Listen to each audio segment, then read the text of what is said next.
All right, so today we're going to work on drill 8. It's a bunch of stoichiometry, but more in the short form. So starting off with this number 3, the equation for reaction occurring in the synthesis of methanol is as shown below. What is the maximum amount of methanol that can be formed with 2 moles of carbon dioxide and 3 moles of hydrogen? So what we have to do with this one is actually just find the limiting and excess reagent. So what we're going to do is start with 2 mole CO2. We recognize that for every 1 mole CO2, we'll make 1 mole of methanol. So 2 mole CO2 will make 2 mole methanol. Next, we'll check hydrogen, 3 mole. And for every 3 mole of hydrogen, we also still make 1 mole of methanol. So 3 mole H2 will make 1 mole methanol. Hydrogen makes less, therefore it's limiting. The answer is A, 1 mole. Calcium carbonate decomposes on heating as shown below. When 50 grams of calcium carbonate are decomposed, 7 grams of calcium oxide are formed. What is percent yield? So we need to do a little bit of stoichiometry, but they don't give you a calculator. So you can realize really quickly that it's not going to be super complex. So we'll just go as if we're doing it normally, 50 grams, CaCO3. We have to find the molar mass of this, and it turns out Ca is about 40. Carbon's about 12, and oxygen is 16 times 3. Well, if we add that up, that's 100. So it's about 100 grams. And we don't have to be exact because, again, they only give us one significant figure, so we don't need to be super exact. That'll be 1 mole.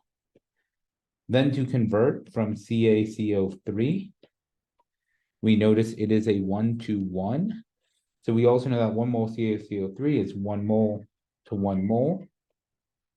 And then we know that 1 mole CaO is going to be Ca, once again, is 40 plus O is going to be 16. That will be 56 grams CaO. If we plug this all in, we get 50 divided by 100, which is equal to 1/2. And then we do 1/2 times 56, which is equal to about 28. So now we just have to do our percent yield. 7 original over 28 final. That's a percent yield of 25% because that's 1/4. So our answer is B, 25%. Moving on to 5, ethanes reacts with oxygen according to the equation below. What volume of oxygen in decimeters cubed reacts with 0.4 moles, decimeters cubed of ethane? Well, we know that according to ideal gases, it doesn't really matter. They're all going to take up the same space because we can assume it's just going to be the same temperature and pressure.